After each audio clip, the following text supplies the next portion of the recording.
Dès l'annonce de la catastrophe, des moyens d'intervention du bataillon des marins-pompiers de Marseille, BMPM, sont mobilisés pour embarquer sur le transport de chalands de débarquement Sirocco.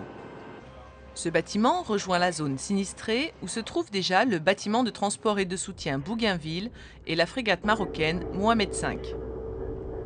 Ces navires disposent chacun de moyens aériens et maritimes permettant le débarquement de matériel et de personnel sur une zone dont les voies de communication terrestre ont été coupées.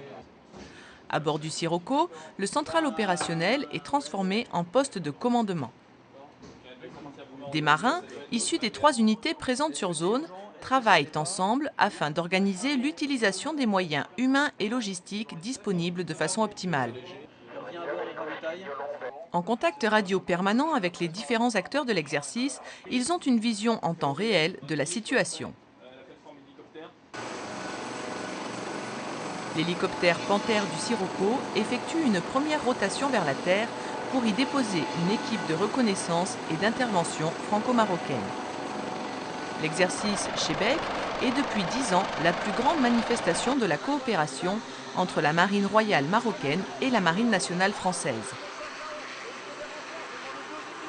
Ce type d'opération vise à permettre le développement de l'interopérabilité entre les unités, favorisant ainsi l'aptitude des 2 parties à opérer conjointement et à répondre le cas échéant à une situation de crise comme l'assistance lors d'une catastrophe à terre. Alors que l'équipe d'intervention à terre constate l'ampleur des dégâts, l'équipage du Sirocco s'organise pour accueillir à bord les premières victimes. Le hangar véhicule est aménagé en hôpital de campagne pour optimiser la capacité d'accueil des équipes médicales. Simultanément, les véhicules et les hommes du BMPM, avec le soutien de la flotte amphibie, quittent le Sirocco et font route vers la Terre.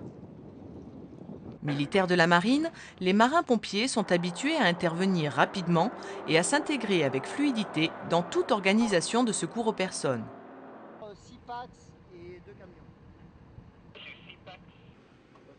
Après un rappel de la situation et un briefing complet, ces équipes font route vers d'autres sites touchés par la catastrophe. La recherche de nouvelles victimes se poursuit avec l'appui aérien de l'hélicoptère Panthère du Mohamed V.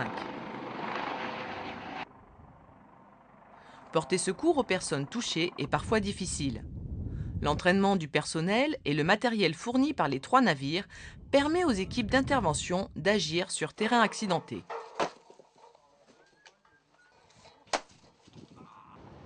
À bord, les blessés arrivent en nombre par voie maritime ou aérienne.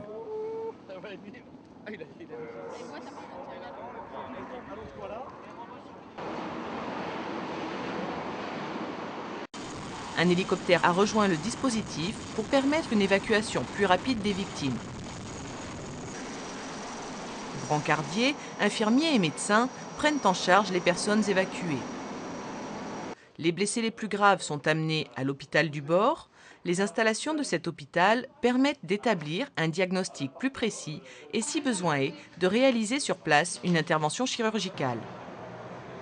Les urgences moindres et les blessés légers sont traités dans l'hôpital de campagne avant d'être renvoyés à terre si leur état le permet.